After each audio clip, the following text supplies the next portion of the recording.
ক্বালা রাসূলুল্লাহ সাল্লাল্লাহু আলাইহি ওয়াসাল্লাম, নবীজি বলেন, মা বাসাল্লাহু নাবিয়্যান ইল্লা রাআল গানাম।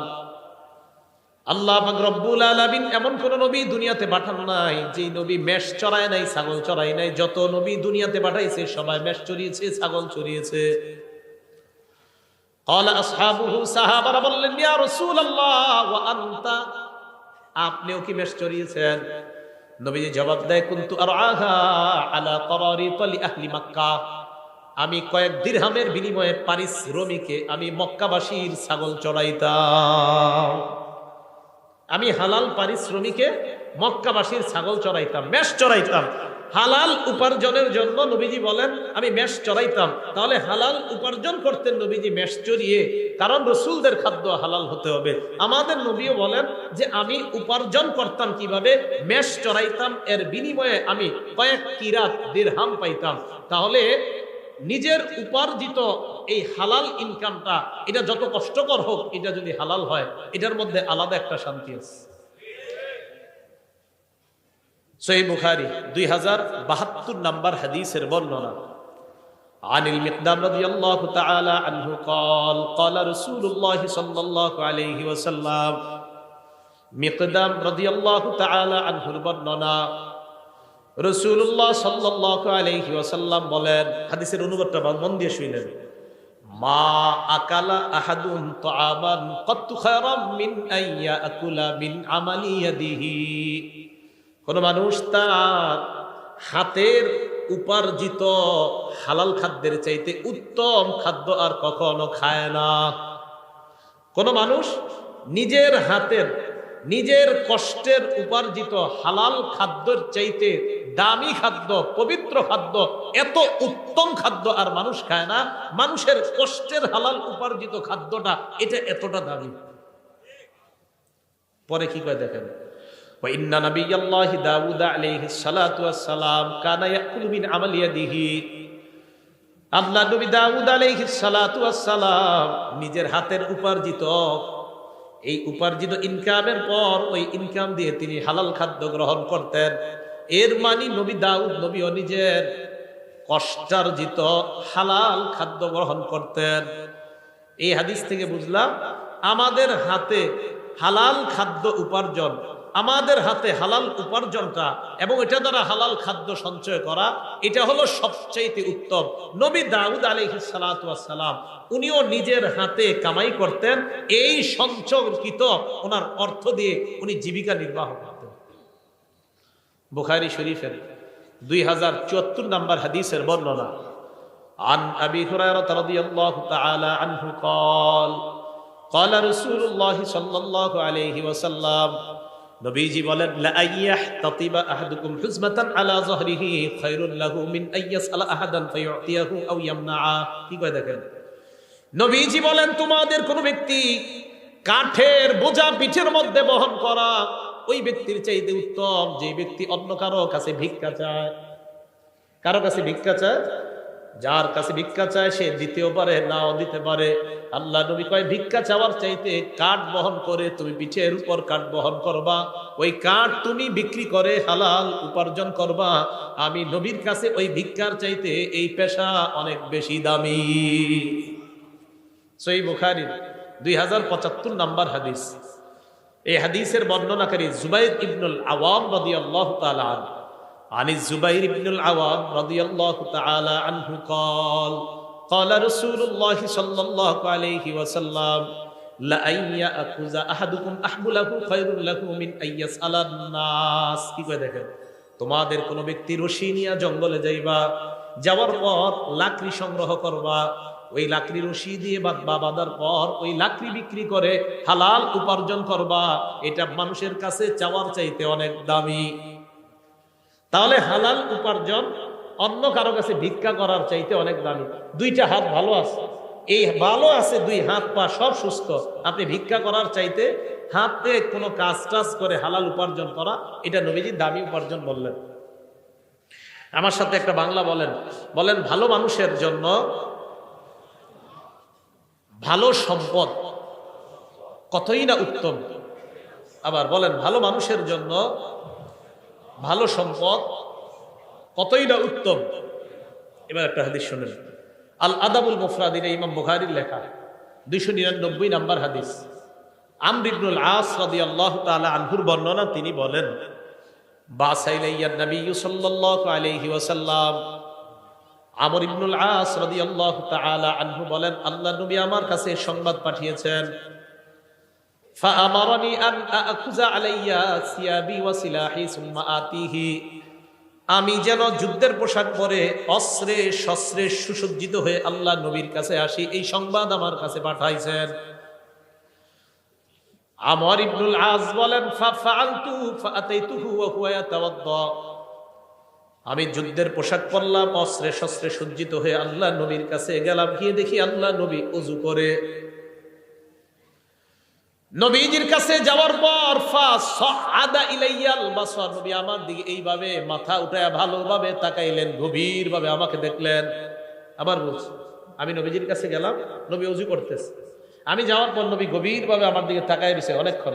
সুম্মা তাআ, এরপর মাথা নিচে নামাইছে। এরপর আল্লাহ নবী আমাকে বলেন, ইয়া আমর, ইন্নী উরিদু আন আবআসাকা আলা জাইশিন ফায়ুগনিমুকাল্লাহ, আমি তোমাকে একটা সেনাবাহিনীর প্রধান বানিয়ে পাঠাইতে চাই। আমার আশা ওই বাহিনীর সাথে যাওয়ার পর যুদ্ধ করবা, আল্লাহ অনেক গনিমতের মালের মালিক তোমাকে বানাবেন। আমর ইবনুল আস এটা যখন শুনলেন, নবী বললেন, ওয়া ইন্নী আরগাবু লাকা মিনাল মালি সালিহা, আমার আশা তোমার যেন কিছু ভালো সম্পদ অর্জন হয়, এটা আমার আশা। আবার বুঝবেন, নবীজি বললেন, আমর, আমার আশা তোমার যেন কিছু ভালো মাল হয়, সম্পদ হয়, এটা আমার আশা, তাই তোমাকে আমি যুদ্ধে পাঠাইতেছি, এবং আমার আশা এই যুদ্ধে আল্লাহ তোমাকে অনেক নিয়ামত দান করবেন। আমর ইবনুল আস বললেন, ইয়া রাসূলুল্লাহ, মা আসলামতু রাগবাতান ফিল মাল, হুজুর আমি তো সম্পদ অর্জন করার জন্য ইসলাম গ্রহণ করি নাই। সুবহানাল্লাহ। ইন্নামা আসলামতু রাগবাতান ফিল ইসলাম, আমি ইসলাম গ্রহণ করেছি ইসলামের আকর্ষণে।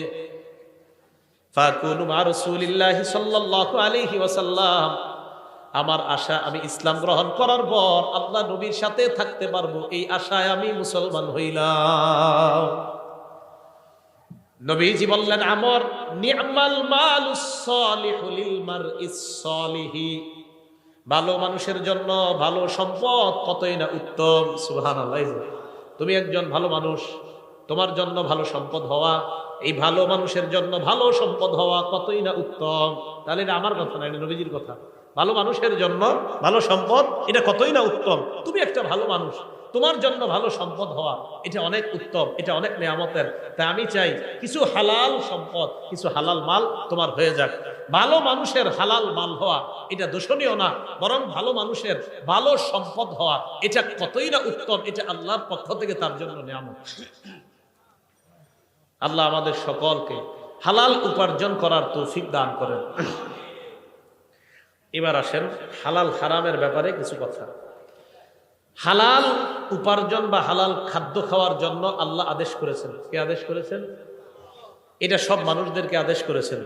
সূরা বাকারা 168 নম্বর আয়াতে আল্লাহ বলেন, ইয়া আইয়ুহান নাস কুলু মিম্মা ফিল আরদি হালালান তাইয়্যিবা, হে মানুষ, পৃথিবীর মধ্যে যা হালাল পবিত্রতা তোমরা খাও। এই আয়াত নাযিল হওয়ার পর সাদ ইবনে আবি ওয়াক্কাস রাদিয়াল্লাহু তাআলা আনহু আল্লাহ নবীকে বললেন, উদউল্লাহ লি আইয়াজআলানি মুস্তাজাবাদ দাওয়া, ইয়া রাসূলুল্লাহ, আল্লাহর কাছে দোয়া করেন আল্লাহ যেন আমাকে মুস্তাজাবুদ দাওয়া বানায়া দেয়। বলেন মুস্তাজাবুদ দাওয়া, বলেন। মুস্তাজাবুদ দাওয়া মানে দোয়া করার সাথে সাথেই কবুল হয়ে যাবে। নবীজিকে বললাম, হুজুর আপনি আমার জন্য দোয়া করেন যেন আমি দোয়া করার সাথে সাথেই আমার দোয়া কবুল হয়ে যায়, আল্লাহ যেন আমারে এমন বানায় দেয়। তো এদেরকে বলা হয় মুস্তাজাবুদ দাওয়া। বলেন কি বলা হয়?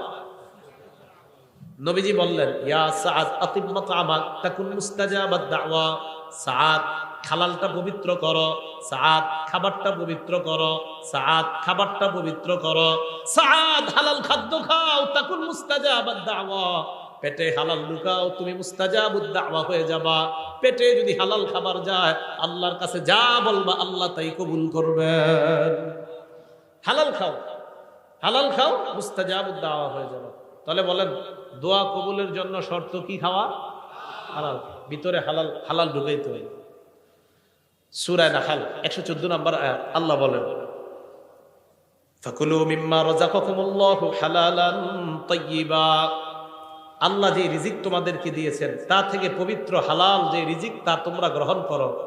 ওয়াশকুরু নি'মাতাল্লাহ, এবং আল্লাহর নিয়ামতের শুকরিয়া আদায় করো। বলেন আমার সাথে, হালাল খাবো, বলেন আর আলহামদুলিল্লাহ বললেন। হালাল খাবো, শুকরিয়া আদায় করলেন। তো আল্লাহ বলেন তোমরা হালাল খাও আর শুকরিয়া আদায় করো, হালাল খাও, শুকরিয়া আদায় করো। আর হালাল খেয়ে যত শুকরিয়া আদায় করবেন তত আপনার নেয়ামত আল্লাহ পাক রব্বুল আলামিন বাড়িয়ে দিবেন। হালাল খাদ্যের জন্য আল্লাহর কাছে দোয়া করবেন। তিরমিজি শরীফের 2361 নম্বর হাদিসের বর্ণনা, ক্বালা রাসূলুল্লাহ সাল্লাল্লাহু আলাইহি ওয়াসাল্লাম, নবীজি বলেন আল্লাহুম্মা জাআল রিজকা আলি মুহাম্মাদিন কুতা। নবীজি আল্লাহর কাছে দোয়া করতেন, আল্লাহ মুহাম্মদ সাল্লাল্লাহু আলাইহি ওয়াসাল্লামের পরিবারের জন্য জীবন ধারণের উপযোগী হালাল খাদ্যের ব্যবস্থা করে দেন। সুখী মানুষের তিনটা অবস্থা নবী বলছেন। একজন মানুষের মাঝে 3 গুণ পাওয়া গেলেই সে সুখী। বলেন কয় গুণ? 3টা গুণ যদি আগামীকাল সকালে আপনার মাঝে পাওয়া যায় তাহলে বুঝবেন আগামীকাল আপনি সুখী। কয় গুণ? হ্যাঁ, কালকে পাওয়া গেলে কালকেই সুখী। দলিল তিরমিজি শরীফের 2346 নম্বর হাদিসের বর্ণনা, 2346।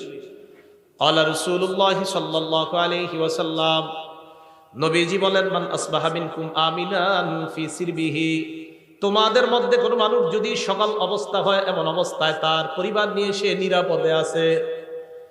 1 নাম্বার, তোমাদের মধ্যে যদি কারো সকাল এমন অবস্থায় হয় সে পরিবারের মধ্যে নিরাপদ, পরিবার সহ পুরা নিরাপদে আছে। 1। 2 নাম্বার, মুআফান ফি জাসাদিহি, শরীরটা সুস্থ আছে। 3 নাম্বার, ইনদাহু কুতু ইয়াউমিহি, তার কাছে একদিনের খাদ্য আছে। বলেন তো, 1 নাম্বার পরিবার নিয়ে সুখে আছে, 2 নাম্বার সুস্থ আছে, 3 নাম্বার কয়দিনের খাবার? নবীজি বলেন কান্নামা হিজাত লাহুদ দুনিয়া, এই ব্যক্তির জন্য কেমন যেন পুরা দুনিয়ার সব কল্যাণ জমা করা হয়েছে। এই জন্য হালাল খাবেন আর দোয়া করবেন, হালাল খাবেন আর দোয়া করবেন। আরেকটা, হালাল খাবেন আর শুকরিয়া আদায় করবেন। আর আল্লাহ তো বলছে শুকরিয়া আদায় করবা, আমি আল্লাহ নিয়ামত আরো বৃদ্ধি করে দিব। আল্লাহ আমাদেরকে হালাল খাদ্য খাওয়ার তৌফিক দান করেন। সূরা তাহা 81 নম্বর আয়াতে আল্লাহ বলেন কুলু মিন তাইয়্যিবাতি মা রাযাকনাকুম, আমি তোমাদেরকে যে খাদ্য দিয়েছি তার মধ্যে পবিত্র যেটা, এটা তোমরা খাও, পবিত্র খাদ্য তোমরা খাও। সূরা ইউনূসের 59 নম্বর আয়াতে আল্লাহ বলেন কুল আরাআইতুম মা আনজালাল্লাহু লাকুম মিন রিজকিন ফাজআলতুম মিনহু হারামান ওয়া হালালা। নবী আপনি বলেন তোমরা কি ভেবে দেখেছো আল্লাহ তোমাদের জন্য যে রিজিক নাজিল করছেন ওই রিজিকের কিছু অংশ তোমরা হালাল বানাও আর কিছু অংশ তোমরা হারাম করছো। এই যে তোমরা হালাল করো আর হারাম করো, আল্লাহু আযিনা লাকুম, এই আদেশ কি আল্লাহ তোমাদেরকে দিয়েছেন? আম আলাল্লাহি তাফতারুন, নাকি তোমরা আল্লাহর নামে মিথ্যা অপবাদ দাও? এই আদেশ কি আল্লাহ তোমাদেরকে করেছেন কিছু হালাল কিছু হারাম করার জন্য, নাকি আল্লাহর নামে তোমরা মিথ্যা অপবাদ দাও? আমাদের সকলকে আমরা যেন হালালকে হালাল হিসাবে গ্রহণ করি, হারামকে হারাম হিসাবে গ্রহণ করতে পারি, আল্লাহ তৌফিক দান করেন। সহিহ বুখারী 2059 নম্বর হাদিসের বর্ণনা। এই হাদিসটা আমাদের বর্তমান যুগের সাথে আমরা মিলাই দেখেন কি বলে নবীজি। আল্লাহুম্মা লাকাল হামদু ওয়া শুকর। عن أبي هريرة رضي الله تعالى عنه قال قال رسول الله صلى الله عليه وسلم, আবু হুরায়রা রাদিয়াল্লাহু তাআলা আনহুর বর্ণনা, নবীজি সাল্লাল্লাহু আলাইহি ওয়াসাল্লাম বলেন ইয়াতি আলান নাসি জামান, মানুষের উপর এমন একটা সময় আসবে লা ইউবালিল মারউ মা আখাযা মিনহু, মানুষ যাচাই বাছাই করবে না কোত্থেকে সে উপার্জন করে, আমিনাল হালালি আমিনাল হারাম।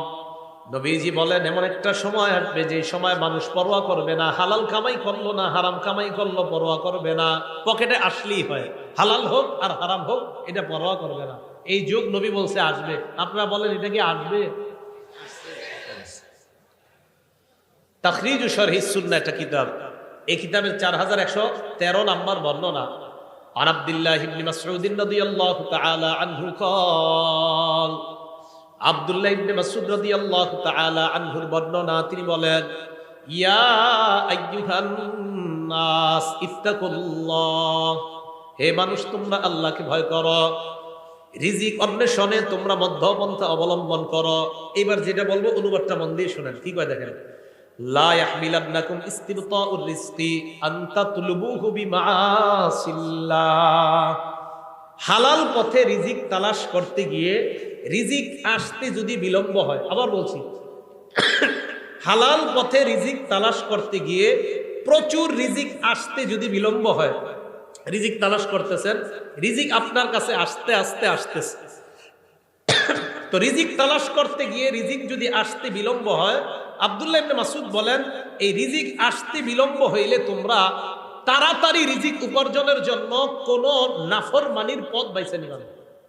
আবার দেখেন কি কয়, লা ইয়াহমিলান্নাকুম ইস্তিবতাউর রিজকি, হালাল পথে রিজিক আসার বিলম্ব হওয়াটা, কি কয় দেখেন, হালাল পথে রিজিক আসার বিলম্ব হওয়াটা, লা ইয়াহমিলান্নাকুম, তোমাদেরকে যেন উদ্বুদ্ধ না করে, আন তাতলুবুহু বিমাআসিল্লাহ, হালাল পথে রিজিক আসা বিলম্ব হওয়াটা তোমাদেরকে যেন হারাম পথে দ্রুত রিজিক কামায়ের প্রতি উদ্বুদ্ধ না করে। দোস্তে বলবে, কি রে কি করস, টাকা পয়সা নাই এত, আর বলিস না, ক্ষেত খামার করি কোনো মতে আসে আর কি। আরে আমি কিছু সিস্টেম শিখাই আস, নিয়ে গেছে বাজারে, বাজারে গিয়ে কিছু কিছু সিস্টেম শিখাই দিছে যে এই সিস্টেমে তাড়াতাড়ি ধনী হওয়া যায়। ওলামায়ে কেরামের কাছে জিজ্ঞাসা করছে, হুজুর আমাকে এরকম সিস্টেম দিছে, আলেমরা বলছে এটা তো হারাম সিস্টেম, এটা তো সুদি সিস্টেম। কয় না, এখানে তো ইসলামের নামাজ। কিসের নামাজ? কয় এবং ওই অফিসের মধ্যে এটাও লেখা, পিছনে সূরা বাকারার 275 নম্বর আয়াতও লেখা আছে, আহাল্লাল্লাহুল বাই'a ওয়া হারামার রিবা, আল্লাহ ব্যবসা হালাল করেছেন, সুদকে হারাম করেছেন। এটা তো পিছনেও লেখা আছে, এরপরে ওই অফিস কিভাবে হারাম কাজ করে? ইসলামের লেভেল, কোরআনের আয়াত আর হাদিস পিছনে লাগায়া সুদের কারবার যদি কেউ করে, এটা কিয়ামত পর্যন্ত হালাল হবে না, হারাম, এটা হারামই থাকবে। তাহলে লেভেল লাগাইলে হারাম হালাল হয়ে যায় না। কি কথা বুঝে আসছে? আচ্ছা, তিরমিজি শরীফের 2376 নম্বর হাদিসের বর্ণনা, হাদিসটা মন দিয়ে শুনেন। দুটি ক্ষুধার্ত নেকড়ে বাঘ একটি বকরির পালের মধ্যে পাঠায়া দিছেন, অনেকগুলা বকরির পালের মধ্যে দুটি ক্ষুধার্ত বাঘ পাঠায়া দিছেন। বকরি থাকবে না সব শেষ হবে? ক্বালা রাসূলুল্লাহ সাল্লাল্লাহু আলাইহি ওয়াসাল্লাম, নবীজি বলেন, মা জিবান জাইআন উরসিলা ফি গানামিন বিআফসাদালাহা মিন হিরসিল মারই আলাল মালি ওয়াশ-শারাফি লিদীনিহি। নবীজি বলেন, ক্ষুধার্ত দুইটা বাঘ বকরির পালের মধ্যে পাঠানোর পর এই ক্ষুধার্ত বাঘ বকরিগুলোর জন্য যতটা ক্ষতিকারক, এর চাইতে কোনো মানুষ সম্পদের লোভ আর মর্যাদার লোভ যদি করে, ওই মানুষের জন্য তার দিনের জন্য এর চাইতে বেশি ক্ষতিকারক। আবার বলছি, সম্পদের লোভ, মর্যাদার লোভ, দুইটা ক্ষুধার্ত নেকড়ে বাঘ বকরির পালের জন্য যতটা না ক্ষতিকারক, নবীজি বলেন সম্পদের লোভ আর মর্যাদার লোভ একটা মানুষের ধর্মের জন্য এর চাইতে বেশি ক্ষতিকারক। কেন? যে আমার সম্পদ দরকার, কি আমার 10 কোটি টাকা লাগবে, এটা হালাল পথে হোক আর হারাম পথে হোক সমস্যা নাই, লাগবে 10 কোটি। বলেন এটা কি তার ধর্ম ঠিক থাকলো না ক্ষতি হয়ে গেল? আবার মর্যাদা, ওই চেয়ারে আমাকে বসতে হবে, কিভাবে বসবো আমি জানি না, বসতেই হবে। বলেন এখন যদি অনৈতিক কোনো পথ বেছে নেয়, এটা কি তার মর্যাদা, তার ধর্মের জন্য এটা কি ঠিক থাকলো না ক্ষতিকারক হয়ে গেল? তাহলে মর্যাদা এবং সম্পদের লোভ, এই দুই লোভ মানুষের ধর্মের জন্য এতটা ক্ষতিকারক, যতটা না ক্ষতিকারক ক্ষুধার্ত নেকড়ে বাঘ বকরির জন্য এর চাইতে বেশি ক্ষতিকারক মানুষ সম্পদের লোভ অনৈতিক পন্থায় করা, আর মর্যাদার লোভ অনৈতিক পন্থায় করলে তার চাইতে বেশি ক্ষতিকারক হয়। তিরমিজি শরীফ 2416 নম্বর হাদিসের বর্ণনা। ক্বালা রাসূলুল্লাহ সাল্লাল্লাহু আলাইহি ওয়াসাল্লাম, নবীজি বলেন, লা তাজুলু কদামা ইবনি আদম হাত্তা ইউসআলা আন খামস, বনি আদমের দুই পা নড়বে না কিয়ামতের ময়দানে 5 প্রশ্ন করার আগ পর্যন্ত। বলেন কয় প্রশ্ন? 1 নাম্বার আন উমরিহি ফিমা আফনা, জীবন কোন কাজে কাটাইছেন। 2 নাম্বার আন শাবাবিহি ফিমা আবলা, যৌবন কোথায় নষ্ট করছেন। রাত 12টার পর দরজা লাগিয়ে মোবাইলটা সামনে নিয়ে যৌবন কি নষ্ট করেছেন কিনা, কিয়ামতের মাঠে এটার হিসাব দিতে হবে। 3 নাম্বার ওয়ান মালিহি মিন আইনা ইকতাসাবা, এটা বুঝেন, সম্পদ কোন পথে কামাই করেছেন, হালাল পথে কিনা। 4 নাম্বার ওয়াফিমা আনফাকা, কোথায় ব্যয় করেছেন, হালাল পথে কিনা, এই জায়গাটা একটু বুঝতে হবে। 3 নাম্বার সম্পদ হালাল পথে কামাই করেছেন কিনা। 4 নাম্বার হালাল পথে ব্যয় করেছেন কিনা। অনেকে মাশাআল্লাহ সম্পদ হালাল পথেই কামাই করে, করার পর এটা দিয়ে 58 ইঞ্চি একটা টেলিভিশন কিনে, তাহলে হালালটা লাগলো কোথায়? হারামে। তাহলে হালাল পন্থায় টাকা কামাইলেন আপনি, কামাই করার পর আপনি এবার এই হালাল টাকা দিয়া বিশাল বড় একটা স্ক্রিনের ব্যবস্থা করলেন সিনেমা দেখার জন্য, তাহলে টাকা কোথায় লাগাইলেন? এটার জবাব দিতে করতে হবে। তো 3 নাম্বার হালাল পথে কামাইছেন কিনা, 4 নাম্বার হালাল পথে ব্যয় করেছেন কিনা, 5 নাম্বার ওয়ান ইলমিহি ফিমা বিমা যা আমিলা ফিমা আলিমা, আপনি যা জানলেন সেই অনুযায়ী আমল করেছেন কিনা, এটা কিয়ামতের মাঠে জিজ্ঞাসা করা হবে। এই জায়গাটা একটু বুঝেন। একটু আগে আমি হালাল হারামের ওয়াজ করছি না, জোরে বলেন। সুদ কি? হালাল পন্থায় টাকা কামাই করে হারাম পথে ব্যয় করা, এটা কি জায়েজ না নাজায়েজ? এই যে আমার থেকে বিষয়টা জানলেন, একটা বিদ্যা জানলেন কিনা, জানার পরে যদি আপনি ঠিকমতো আমল না করেন কিয়ামতের মাঠে এটা জবাবদিহিতা করতে হবে। 5 নাম্বার প্রশ্ন, তুমি যা জানলা ওই জানা অনুযায়ী আমল করছো কিনা।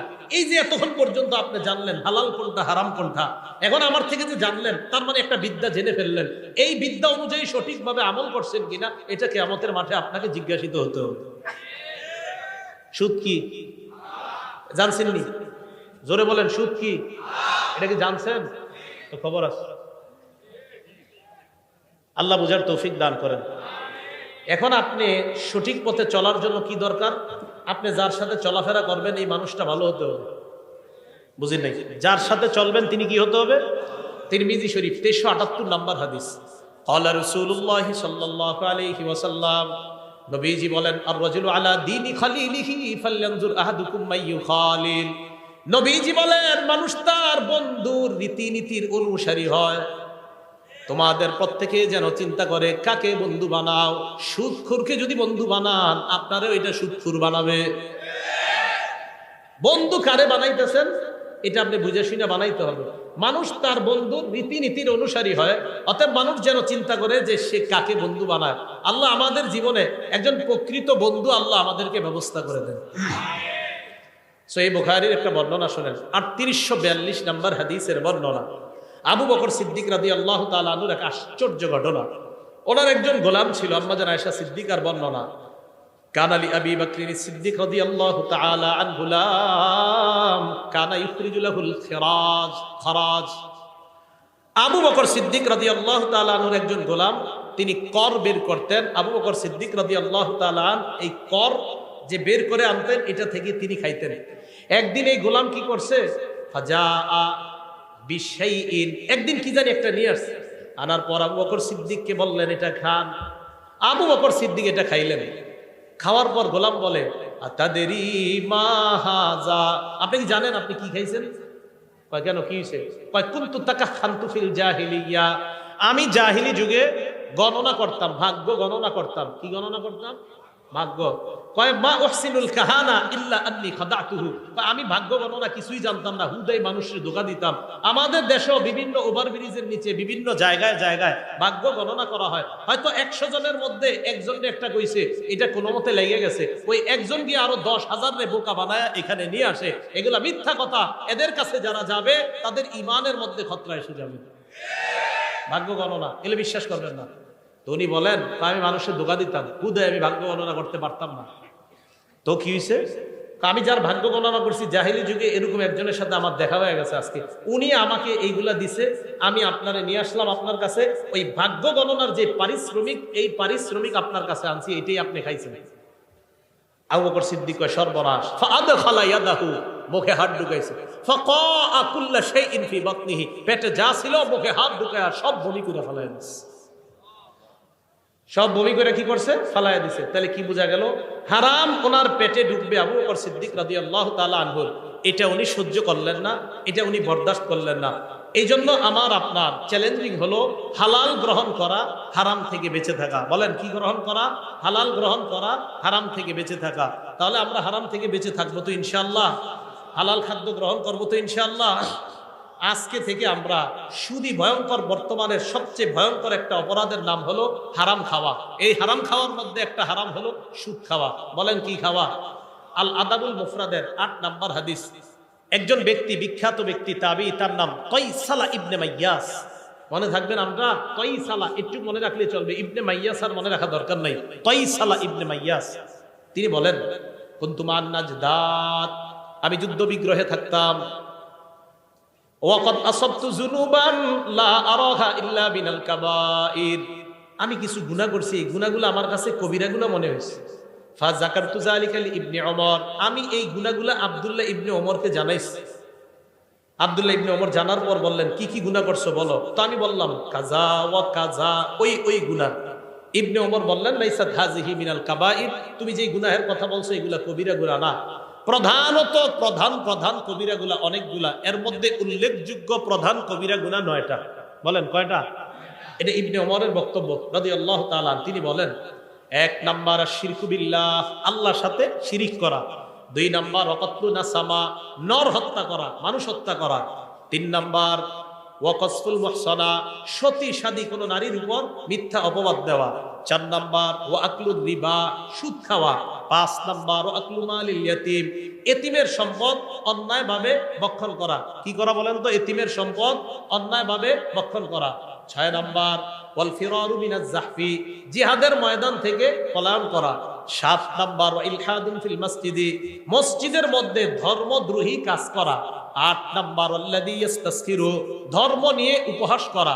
9 নাম্বার ওয়া বুকাউল ওয়ালিদাইনি মিনাল উকুক, আপনার নাফরমানির কারণে পিতামাতার চোখ দিয়ে পানি আসা, এটাও ভয়ঙ্কর 9 অপরাধের অন্তর্ভুক্ত।